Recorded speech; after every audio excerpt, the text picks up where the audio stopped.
Yeah, good morning to you. It's excited to get back into a game week. We had a much-needed off week last week, which was good for our physical bodies and our mental side. Obviously, disappointing to be sitting where we are record-wise, and determined that we must play more consistent football in all three phases, and that we've got to coach that better. And we spent a lot of time last week looking at what we think needs to be done in order for us to do that, because we've got obviously a very difficult schedule ahead. Two games on the road at two really teams that are playing really, really good football, and it starts at Missouri this week, and they've won 7 straight home games, and I think Eli does. I know everybody has their rankings of coaches, and it's based on. And to me, the better talent you have, the better coach you are for sure. And to me, some of the better coaching jobs are done with those lesser rosters in recruiting. And I think you look at people like Eli and Stoops, and heck, Clark Lee now too, that I think are doing incredible jobs at their respective programs with the kids that they've had, and they've had some time to develop their culture and get their players in. But Eli's, I think he does one of the better jobs in the country in all aspects in managing the new world that we're facing. And he's obviously one of my closest friends in the business. And it used to be Gus when he was in the conference, and now it's kind of Eli and Kirby are who I probably talk to the most. Eli for sure. I have great respect for him and who he is and how he does things, and it's going to be a tall task for us there to go and compete with a really, really good Missouri team. They're the best. They're the best skill players we've faced yet, and their quarterback's playing at a really high level also.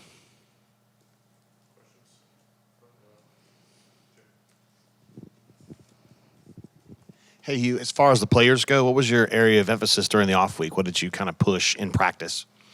We had 2 practices. Obviously, we were on fall break, and we lifted and conditioned on Monday, and then had a Tuesday and Wednesday practice. I thought the Tuesday one they attacked extremely well, and Wednesday was energetic, as you can imagine, with them knowing they had fall break on Thursday and Friday. So it really fell at a good time for us. I thought their energy was great. The emphasis was on us. Here are the things we've got to get better on these short distances and critical downs on both sides, and red zone, and really what is our bread and butter, and let's try to make it look maybe different ways, but we probably don't need more. Let's do less and keep doing it better. So had 2 really good days, truthfully, for an open week. I think having fall break really helped it, because I think everybody needed a little break, coaches, players, and obviously we did some recruiting also. But it was a good open week.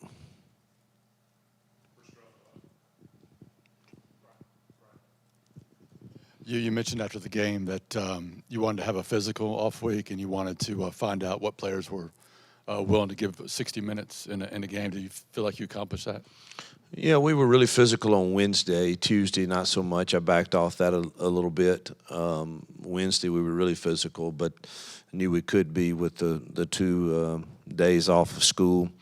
I'm really pleased with most of the team and their response to the disappointment. And of course, we work hard at teaching, the qualities that we think this sport can develop in life. And I worked hard on that. And last week and this week, yesterday, we changed it up a little bit. We came in yesterday, so they're off today as far as practice. But man, what will you be known for, and how you finish anything, I think, is of great value in life, and will set them up to have success long after they get through playing here if handled properly. And I'm pleased with the response at this point. Hugh, how valuable was the off week in terms of self-scout, going back to look at everything? And then I guess what did that show you of the offense, and then I guess quarterback execution with Peyton and those guys? Self-scout, honestly, is about as good as it's ever been on the balance, on the unpredictability of formations, and it's pretty good. Obviously, our quarterbacks have. I think Peyton's played well at times, and we've struggled at times. So it's there for everybody to see. But I think as of late, he's played really consistent, and we're going to need that the next few weeks for sure to be able to compete with these teams we're going into play.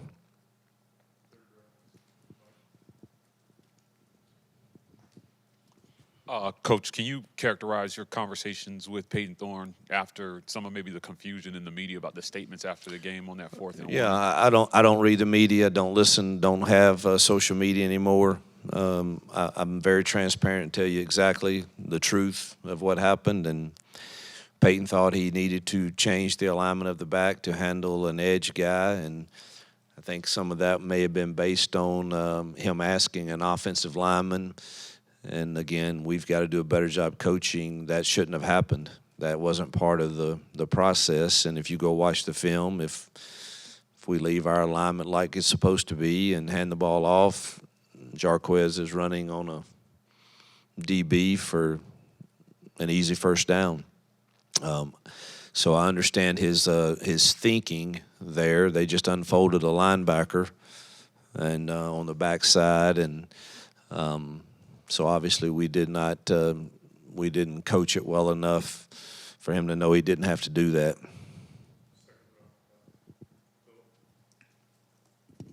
Hugh, you said you're pleased with the balance. Yeah, y'all have, I think I saw in the stats, had the fewest running plays in the conference. Is that a concern that you're not getting the ball enough to one of the best backs in the conference? Yeah, I think we need to get it to him more. I don't know what is the average per rush. So I think we've got to, that's the one that I care about. And, but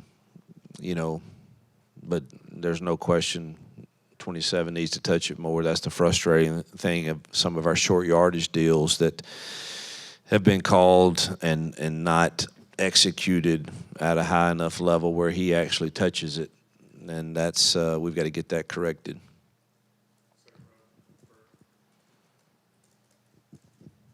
Hugh, you guys have played a lot of young guys, a lot of freshmen this season. How much does an off week, you think, really help those guys kind of reset or, kind of look ahead, considering they've never been through this before?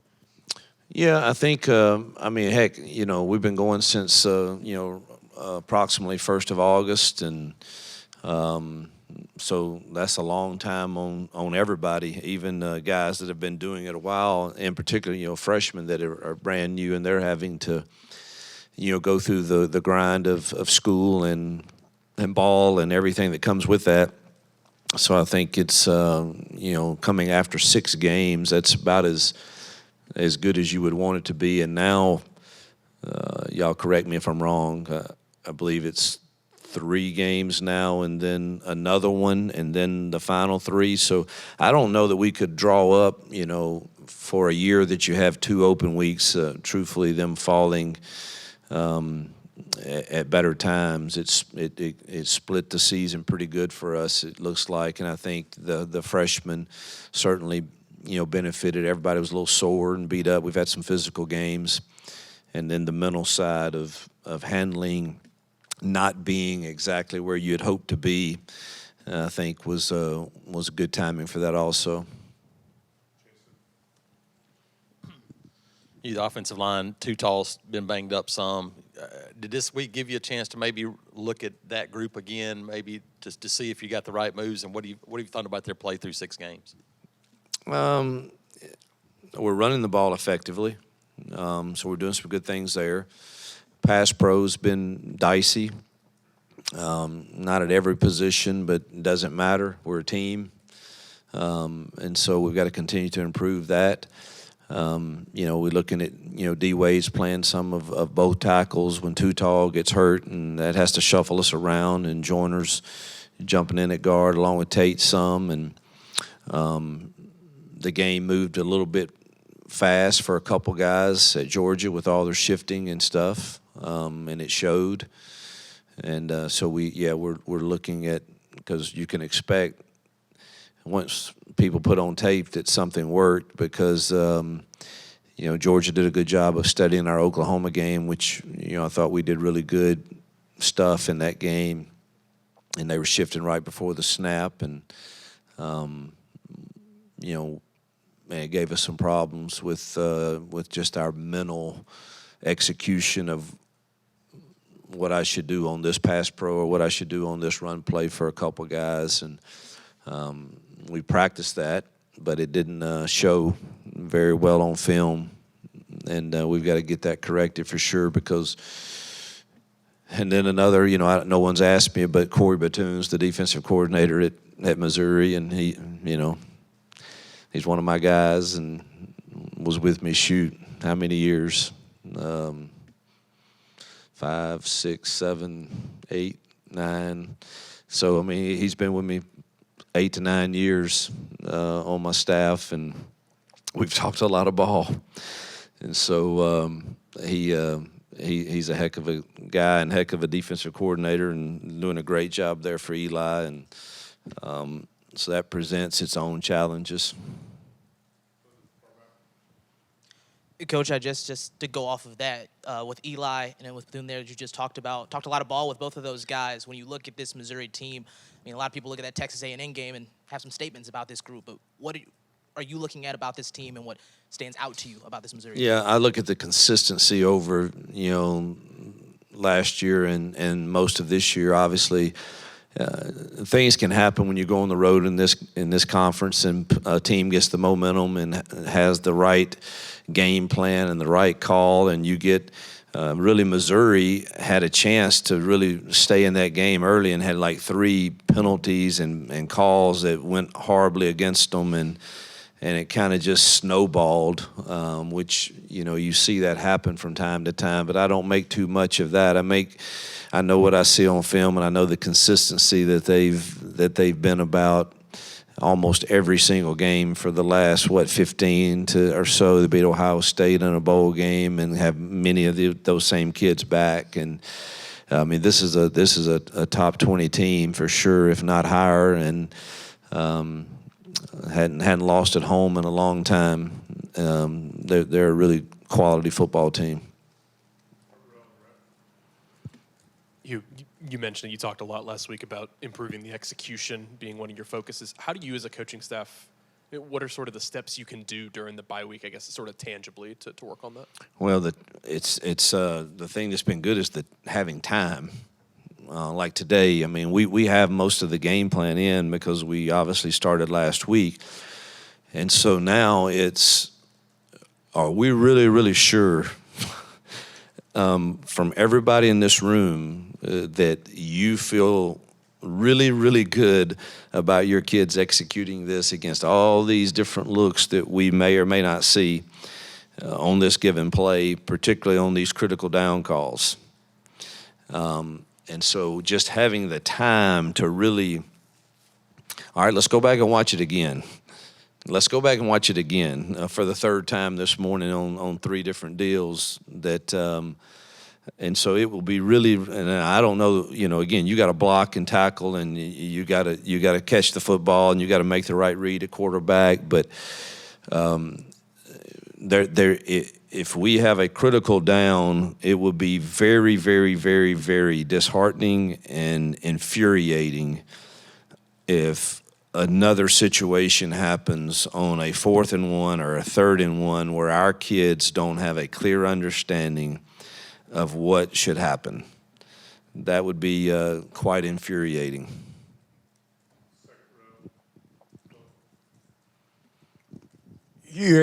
Every coach everywhere talks about consistency, which in college football, where you got young guys and older guys and guys with so many things going on around them, how do you, as a program more than this week, but as a program, how do you establish that kind of consistency that you need to be successful? Well, it starts with us demanding it in practice, and that's become harder and harder to do in ways that we used to do. But I don't think you can get it unless you demand it consistently in practice. And then the second phase to that would be that your team demands it. So, you know, one of the best teams are when you can take freshmen and say, hey, let's use DeMarcus Riddick or Jalen Crawford or Cam Coleman or Perry Thompson or Malcolm Simmons, any of them, and say, hey, guys, let me show you what this really is supposed to look like. Go watch these 5 guys. And that's when you get on to some consistency. All right, well, who are those 5 guys right now for them? And I think that's one of the things we're struggling with a little bit, you know, is some of our best guys are younger guys that are trying to do it the right way. But you really, when you start having a team where you have those older guys where you say, go watch him and everything he does. And that's what consistency looks like. And that's where we're trying to get as a program, and that's where some like Missouri, I think they have those guys in the building right now, but they've had time. And we're going to have them too, and we've gotten better at that, but we still don't have enough that you say that's exactly what it's supposed to look like.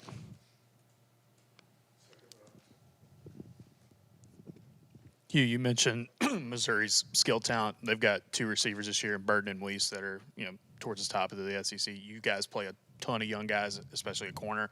Just talk a little bit about that matchup and getting those guys prepared for what you said would be one of the toughest matchups they're going to have all year. Yeah, it's not one that you just get overjoyed about. I mean, truthfully, it's you know, they've got veteran guys that have proven to be some of the best in this league, whether they're going against, you know, the top tier corners and safeties or not. And, you know, we're due to some injuries and then just to our youth, obviously it's going to be a great test for us. And, you know, we got to find a way to get them some help and eliminate the explosive plays, which is very difficult to do against them. But, again, it's part of the growing process of where we are currently, and I'm sure our kids will be excited for the challenge. Coach, there was a note earlier this week that Auburn leads the nation in snaps on defense by true freshmen. You've got a defensive coordinator that's given up only 400 yards one time this year to any team. You know, can you talk about the job that DJ Durkin is doing and what we could expect to see on defense here? I couldn't be more pleased, truthfully, with the passion, the energy, the level of detail that I see from our defensive staff. I know that they're frustrated with, you know, not performing well in certain critical downs and all of that, just like we all are. But as far as the buy-in from DJ's leadership to Charles Kelly to Von Trail and Josh and Crime and all the assistants on that side, I just couldn't be more pleased with what I see happening and what I think can be the future under their leadership. So really pleased with them. Hugh, less than 2 months to go until signing day. How do you kind of feel about where the 25 class is at, and what's your message to these guys to stick with you as the season isn't going exactly as you want? Yeah, that's why they want to come here. That's the reason they should want to come, is you're coming to a place that's proven it can play for national championships. It's one of only 6 that's done it in the last 13 years, on twice, played for it. And so it's proven it can. We got the resources. Now let's get the roster that rivals, you know, the ones who are playing for it. And if you want an opportunity to do that in an environment that you know fits you, come be a trendsetter and let's do something new and different. Yeah, you can go to the places that are currently doing it, or you can help restore one that's proven it can also do it. And so I feel really good right now. Obviously, there's the battles for the guys we want are never over, and you've got to continue to fight for that. But I feel like we're in a pretty good position, hopefully, to finish strong with another top 5-ish class. You talked about kind of short yardage and quarterback. How do you balance that? Because Peyton has done a lot of good things at the line of scrimmage. How do you balance? Yes. How do you balance that freedom with also making sure that in certain spots, hey, we need to do this no matter what we're seeing? Well, he just didn't have a complete understanding of the play, and that's our fault. It was a new play as far as blocking scheme, but didn't have to handle the backside edge. And again, that's we didn't obviously coach it well enough.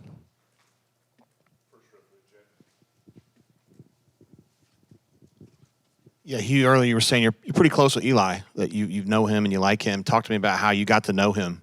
Is it through Gus? Yeah, through Gus. He was an assistant with Gus, and then throughout the years, I don't know where we started, truthfully, developing a friendship, but it came pretty naturally, and we gravitate to one another, and our wives do when we are at common places, and whether it's SEC meetings or whether it's the Peach Bowl Classic or I don't know. We just kind of, I think we're made of a similar mindset of what coaching should be about, and the bigger picture of trying to keep the bigger picture of the impacting of others as important as the wins and losses, which is very difficult to do.